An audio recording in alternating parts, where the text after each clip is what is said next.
शरद पूर्णिमा की कथा, पूजा विधि व महत्व। शरद पूर्णिमा आश्विन मास के शुक्ल पक्ष की पूर्णिमा तिथि को मनाई जाती है, जो कि इस बार 28 अक्टूबर को है। ऐसी मान्यता है कि इस दिन चंद्रमा अपनी पूर्ण कलाओं के साथ होता है। पौराणिक कथाओं के अनुसार समुद्र मंथन के दौरान शरद पूर्णिमा के दिन मां लक्ष्मी प्रकट हुई थी। ऐसा माना जाता है कि इस दिन मां लक्ष्मी धरती पर आती है और अपने भक्तों पर कृपा बरसाती है। तो आइए जानते हैं शरद पूर्णिमा की कथा, पूजा विधि और महत्व। शरद पूर्णिमा का महत्व। शरद पूर्णिमा को कोजागरी पूर्णिमा, कौमुदी व्रत जैसे नामों से जाना जाता है। ऐसा कहा जाता है कि इस दिन मां लक्ष्मी का जन्म हुआ था, इसलिए देश के कई हिस्सों में इस दिन मां लक्ष्मी की पूजा अर्चना की जाती है। इस तिथि को धनदायक माना जाता है। कहा जाता है कि इस दिन मां लक्ष्मी धरती पर आती है। चंद्रमा इस दिन अपनी 16 कलाओं से पूर्ण होता है।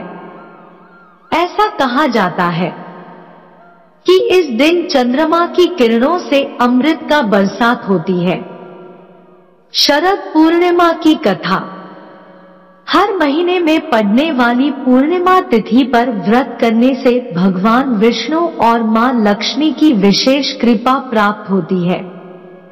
मां लक्ष्मी और भगवान विष्णु का आशीर्वाद प्राप्त करने के लिए एक साहूकार की 2 बेटियां महीने में आने वाली हर पूर्णिमा को व्रत किया करती थी। इन दोनों बेटियों में बड़ी बेटी पूर्णिमा का व्रत पूरे विधि विधान से किया करती थी, जबकि छोटी बेटी व्रत तो करती थी लेकिन नियमों में उस तरह से पालन नहीं करती थी। नियमों को आडंबर मानकर उनकी अनदेखी करती थी। जैसी ही दोनों बेटी बड़ी हुई, साहूकार ने दोनों बेटियों का विवाह कर दिया। बड़ी बेटी के घर समय पर स्वस्थ संतान का जन्म हुआ। छोटी बेटी को भी संतान हुई, लेकिन उसकी संतान जन्म लेती ही दम तोड़ देती थी। जब उसके साथ ऐसा 2 से 3 बार हो गया तो उसने एक ब्राह्मण को बुलाकर अपनी पूरी व्यथा सुनाई, साथ ही इसका उपाय बताने के लिए भी कहा।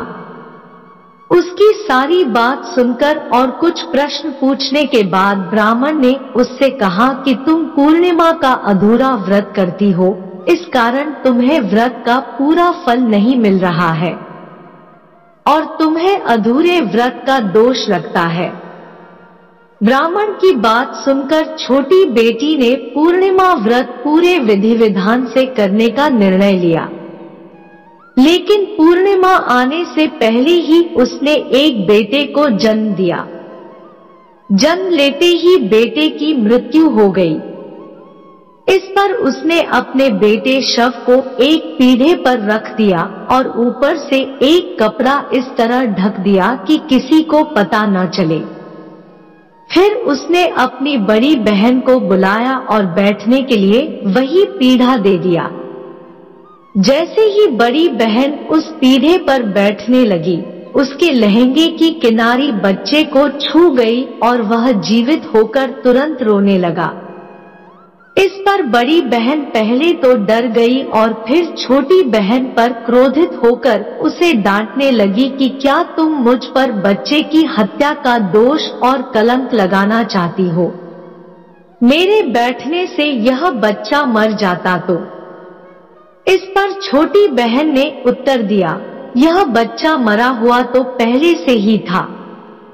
दीदी, तुम्हारे तप और स्पर्श के कारण तो यह जीवित हो गया है। पूर्णिमा के दिन जो तुम व्रत और तप किया करती हो, उसके कारण तुम दिव्य तेज से परिपूर्ण और पवित्र हो गई हो। अब मैं भी तुम्हारी ही तरह व्रत और पूजन करूंगी। इसके बाद उसने पूर्णिमा व्रत विधि विधान से किया और इस व्रत के महत्व और फल का पूरे नगर में प्रचार किया। जिस प्रकार मां लक्ष्मी और भगवान विष्णु ने साहूकार की बड़ी बेटी की कामना पूर्ण कर सौभाग्य प्रदान किया, वैसे ही हम पर भी कृपा करें। शरद पूर्णिमा की पूजा विधि। 1. शरद पूर्णिमा के दिन सुबह जल्दी उठकर स्नान आदि करने के बाद अपने इष्टदेव से समझ व्रत का संकल्प लें।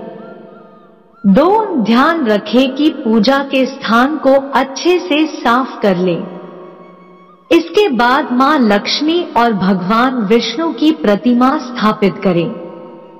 इसके बाद मूर्तियों को कुश के आसन पर रखकर जल से पवित्र कर लें।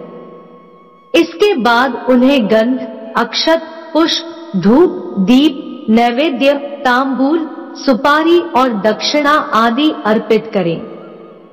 इसके बाद पूजा और व्रत का संकल्प दोहराएं। 3. याद रखें कि भगवान की प्रतिमा के सामने शुद्ध घी का दीपक जलाएं। साथ ही माता पार्वती और भगवान विष्णु को सफेद या पीले रंग की मिठाई से भोग लगाएं। साथ ही उन्हें लाल और पीले रंग के फूल अर्पित करें। 4. शाम के समय चंद्रमा निकलने पर मिट्टी के 100 दिए या अपनी सामर्थ्य के अनुसार दिए गाय के शुद्ध घी से जलाएं। 5. साथ ही रात के समय छोटे बर्तनों में खीर रखकर उसे चंद्रमा की रोशनी में किसी छलनी से ढककर रख दें। अगले दिन ब्रह्मा मुहूर्त में स्नान आदि करने के बाद मां लक्ष्मी को खीर अर्पित करें और फिर प्रसाद के रूप में परिवार के सभी लोगों के साथ खीर का भोग ग्रहण करें।